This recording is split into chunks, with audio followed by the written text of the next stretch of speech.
नमस्कार सबैलाई। नेपाली कुनामा यहाँलाई धेरै धेरै स्वागत छ। आज म नेपाली कुना किन सुरुवात गरियो त भन्ने बारेमा छोटो कुरा गर्न चाहिरहेको छु। योभन्दा पहिला मैले एउटा करियर खोजी भन्ने प्रोग्राम चलाउँथेँ होइन, जसमा चाहिँ विभिन्न व्यक्तित्वहरूलाई बोलाएर उहाँहरूसँग इन्टरभ्यू लिएर उहाँहरूको करियर एक्सपिरियन्सहरू सेयर गर्ने र केही सजेसनहरू छ अरू नयाँ स्टुडेन्टहरूलाई अर्थात् अर्ली प्रोफेसनलमा लाग्नुभएका कोही नेपालीहरूलाई केही सजेसन छ भने त्यो कुराहरू राख्ने गर्दथे होइन। अहिले चाहिँ मैले नेपाली कुनालाई अलिकति ब्रोड बनाउने विचार गरेको छु। यसमा चाहिँ मुख्यतया मैले 3वटा कुरालाई फोकस गर्ने विचार गरेको छु। एउटा करियर स्टोरिजहरू त भइहाल्यो होइन, त्यसलाई पनि कन्टिन्यू गर्ने।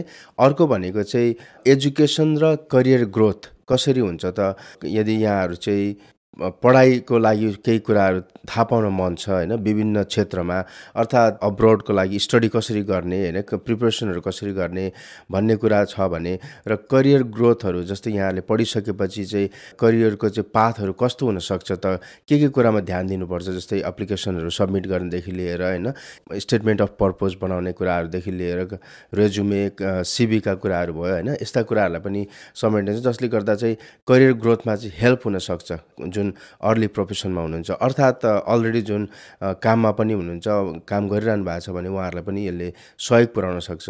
र अर्को लास्टली भनेको चाहिँ टेक एजुकेसन, जस्तै अहिले एआईका कुराहरू धेरै आइरहेछ होइन, एआई फिल्डमा कसरी लाग्न सकिन्छ र यदि यहाँहरूले एआईहरू युज गर्न चाहनुहुन्छ, यदि नट नेसेसरीली यहाँहरू चाहिँ टेक फिल्डमा हुनुहुन्छ तर still you want to use AI, जस्तै च्याट जिपिटी भयो होइन, जेमिनाई भयो, अरू विभिन्न एआईहरू छन्, त्यसलाई कसरी युज गर्ने त एभ्रिडे लाइफमा, त्यो कुरालाई पनि फोकस गर्न चाहन्छु। र त्यति मात्र नभएर यदि यहाँहरू चाहिँ जस्तै डेटा साइन्स फिल्डमा लाग्न चाहनुहुन्छ, सफ्टवेयर इन्जिनियरिङ भयो होइन, साथसाथै एआईमा चाहिँ एआईको फिल्डतिर चाहिँ एज अ डेभलपरको रूपमा लाग्न चाहनुहुन्छ भने यहाँहरूको लागि पनि मैले विभिन्न ट्युटोरियलहरू अर्थात् टिप्सहरू चाहिँ समेट्ने प्रयास गरेको छु।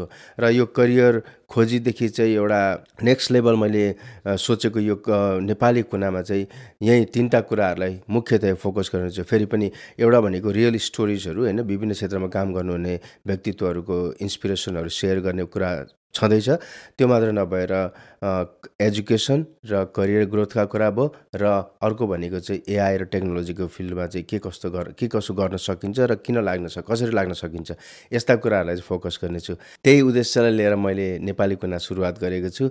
पक्कै पनि यहाँहरूलाई मनपर्छ होला भन्ने मैले आशा लिएको छु। र केही सुझावहरू भए होइन, I am always open for suggestion.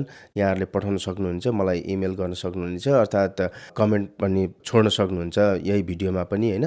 र म त्यो कुराहरूलाई चाहिँ ध्यान दिएर चाहिँ नेक्स्ट एपिसोडहरूमा कभर गर्नेछु।